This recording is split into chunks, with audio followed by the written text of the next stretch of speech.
Episode 4 कहानी तेरी मेरी। मान की बात सुनकर अभय ने बस हाँ में सिर हिला दिया। वो अभय कुछ कहने ही वाला था कि मान एकदम से बोल पड़ा, सर उसका पता चल गया है, वो लड़की इसी शहर में है, बहुत जल्द हम उस तक पहुंच जाएंगे।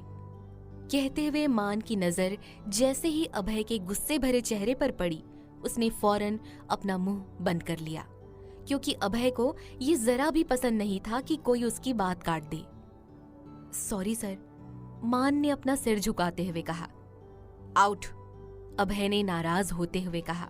मान ने एक नजर भी अभय की तरफ देखने की हिम्मत नहीं की और तेजी से कैबिन से बाहर चला गया। अभय ने अपना सिर चेयर से टिका लिया और अपनी आंखें भी बंद कर ली। आई एम प्रेग्नेंट अभय। अचानक से ये आवाज अभय के कानों से टकराई और अभय ने झटके से अपनी आंखें खोल ली। Where are you? अभय ने अपने जबड़े भींचते हुए कहा।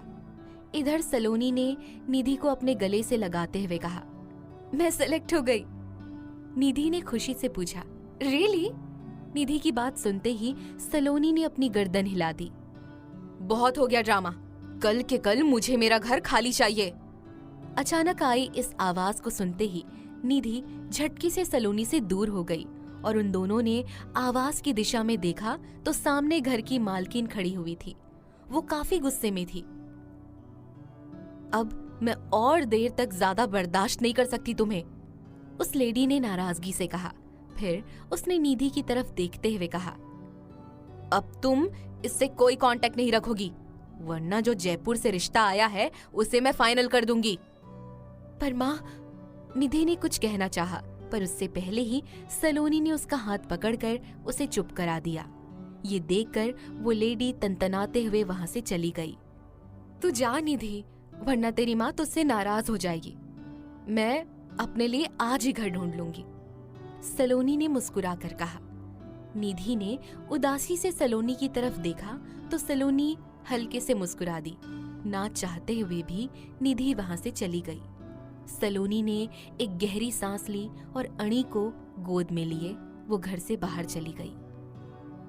सलोनी यहाँ रेंट के घर के लिए आई थी, पर जब उस घर के ऑनर को पता चला कि सलोनी एक सिंगल मदर है तो उन्होंने सलोनी को वहां से जाने के लिए कह दिया। पर मैम, आप ऐसा कैसे कर सकती हैं? क्या सिंगल मदर माँ नहीं होती? क्या वो इंसान नहीं? सलोनी ने नाराज होते हुए कहा। सामने जो लेडी थी उससे बात करने का कोई फायदा नहीं था। सलोनी अणी को अपनी गोद में लिए वहां से चली गई। कुछ दूर जाने के बाद अचानक अणी ने अपनी मम्मा की तरफ देखते हुए कहा, मम्मा। अणी की आवाज सुनते ही सलोनी ने उसकी तरफ देखा तो अणी ने बेहद मासूमी से कहा, सब अणी से दूर क्यों रहते हैं? अणी का सवाल सुनकर सलोनी कुछ पल उसे हैरानी से देखने लगी, फिर बोली, क्यों बेबी, आपने ऐसा क्यों कहा? क्योंकि ऋषु और ऋतु भी अणी के साथ नहीं खेलते, अणी ने बेहद मासूमी से कहा। तो सलोनी ने अपने होठों को आपस में भींच लिया और उसकी आंखों के सामने अचानक से कुछ साल पहले का मंजर घूम गया। एक आलीशान से कमरे में मौजूद एक किंग साइज बेड पर एक लड़की लेटी हुई थी और उसके ऊपर एक लड़का झुका उसके होठों पर डीपली किस कर रहा था। लड़की की आंखें बंद थी और वो भी उस लड़के का बखूबी साथ दे रही थी। वो लड़की दिखने में बेहद खूबसूरत थी। उस लड़की की बंद आंखें और गुलाबी चेहरा लड़के को जैसे बहका रहे थे और वो दोनों एक दूसरे में जैसे खोने के लिए आतुर थे। वो लड़का अब उस लड़की के होठों से होते हुए उसकी गर्दन को चूमने लगा था। लड़की के हाथ लड़के की गर्दन पर कस गए और फिर उसके बालों पर जाकर हरकत करने लगे। लड़की लड़के के बालों को सहला रही थी। उसी पल लड़के ने लड़की की ड्रेस की जिप की तरफ अपना हाथ बढ़ा दिया। इससे पहले कि वो लड़का लड़की के ड्रेस की जिप खोलता, लड़की ने फौरन अपनी आंखें खोल ली और उस लड़के का हाथ पकड़ लिया।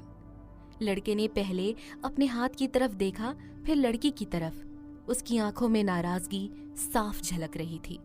उसे लड़की का इस तरह से उसे रोकना पसंद नहीं आया था और उसने गुस्से में उस लड़की की तरफ देखा और उसका हाथ छुड़ाकर उसकी जिप झटके से खोल दी। हाथ झटकने की वजह से उस लड़की के हाथ में उस लड़के की घड़ी से चोट लग गई और उसने कसकर अपनी आंखें भींच ली।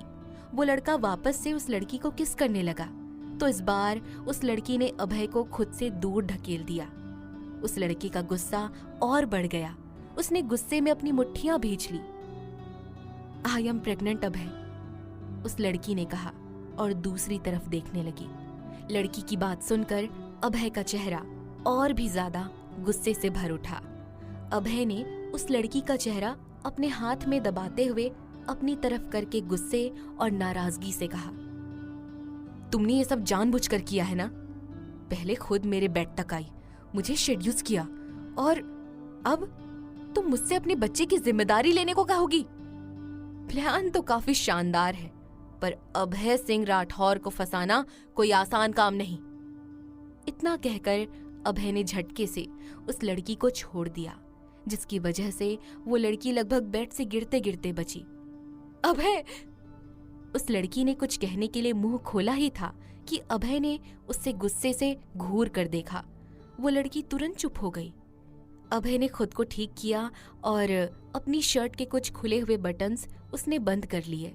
अपना कोट उठाकर उसने अपनी जेब से एक कार्ड निकाला और उस लड़की के ऊपर लगभग फेंकते हुए कहा, कल के कल ही ये बच्चा अबॉर्ट करवा लो, क्योंकि इसकी किस्मत में ही नहीं कि वो अभय सिंह राठौर का हाथ पकड़ सके। अपनी बात कहते ही अभय वहां से चला गया। वो लड़की वैसे ही बुद्ध बनी अपनी जगह पर जमी रही। क्याणी अभय और सलोनी की बेटी थी, और क्या अभय सलोनी को ही ढूंढ रहा था? जानने के लिए सुनिए कहानी तेरी मेरी का अगला एपिसोड, सिर्फ और सिर्फ प्रतिलिपि